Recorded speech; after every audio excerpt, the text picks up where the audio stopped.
7 দিনের ভিতর ডক্টর মোহাম্মদ ইউনূস স্যারকে শেখ হাসিনার পদত্যাগপত্র জাতিসংঘে জমা দিতে হবে। যদি জমা না দিতে পারে তাহলে সেনাবাহিনীর উপর স্যাংশন আসবে, জাতিসংঘ থেকে স্যাংশন দেবে।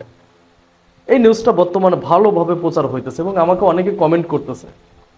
যাই হোক, ভাবছিলাম ডক্টর মোহাম্মদ ইউনূস স্যার এই জাতিকে উদ্ধার করবে। যাই হোক, ডক্টর মোহাম্মদ ইউনূস স্যারের জন্য মানে দুঃসংবাদ।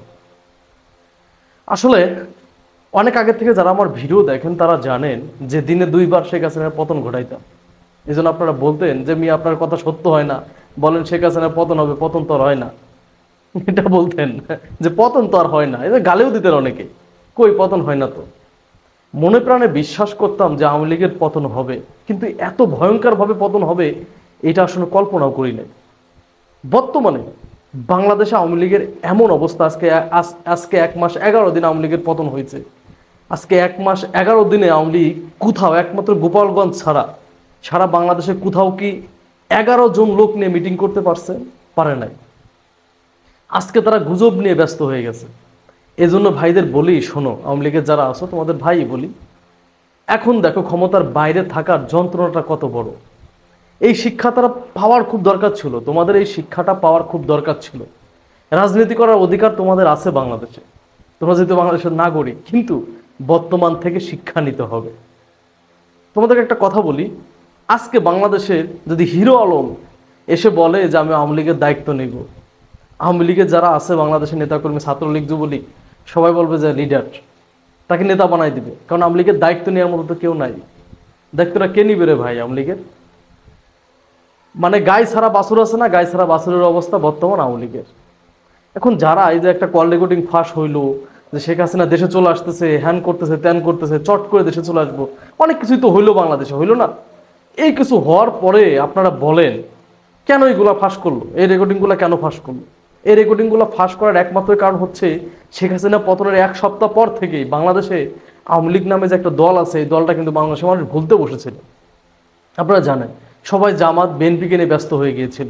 বাংলাদেশে যে আওয়ামী লীগ আছে, আওয়ামী লীগ নামে একটা দল আছে, এটা কিন্তু মানুষ ভুলে গিয়েছিল। তো এইভাবে তো চলতে পারে না। শেখ হাসিনা দেশে না আসুক, মানুষের মনে তো আসতে হবে যে শেখ হাসিনা নামে একজন ডাইনি ছিল বাংলাদেশে। সেজন্য কি করছে, সে একটা কল রেকর্ড একদম পরিকল্পিতভাবে ফাঁস করছে। ফাঁস করে বাংলাদেশের মানুষের জানান দিয়েছে সে আছে এবং সে নাকি পদত্যাগ করে নাই, সে পদত্যাগপত্র সাইন করে নাই। আর যে পদত্যাগপত্র ওইটা নাকি রেখে আসছিল মানে গণভবনে, ওইটা বঙ্গভবনে যায় নাই। কিন্তু রাষ্ট্রপতি সাহেব কি বললো যে সে পদত্যাগ করে গেছে এবং তার পদত্যাগপত্র রাষ্ট্রপতির কাছে জমা দিয়ে গেছে।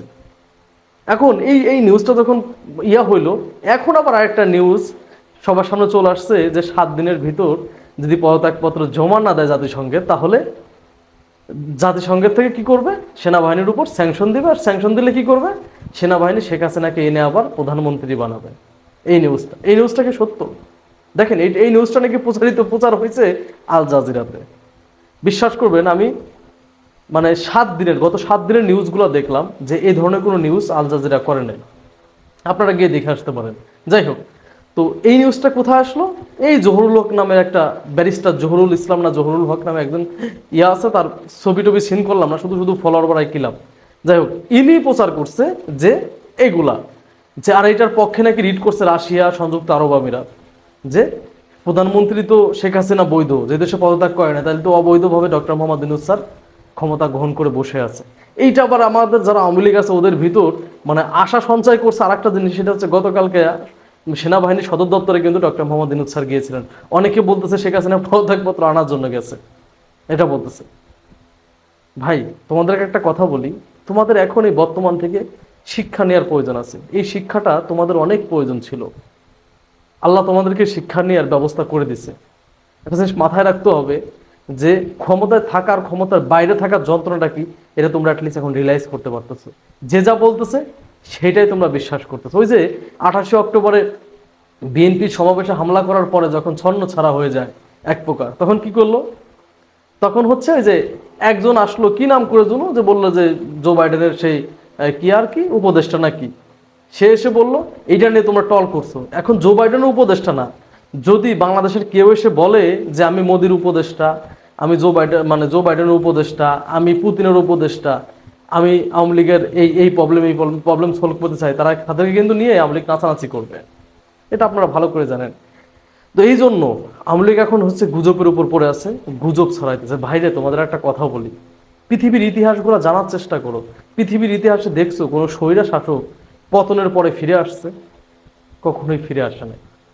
এই জন্য তোমরা যারা বঙ্গবন্ধু শেখ মুজিবুর রহমান সাহেবের পতন আর হচ্ছে শেখ হাসিনার পতন সম্পূর্ণ আলাদা, এটা মাথায় রাখতে হবে।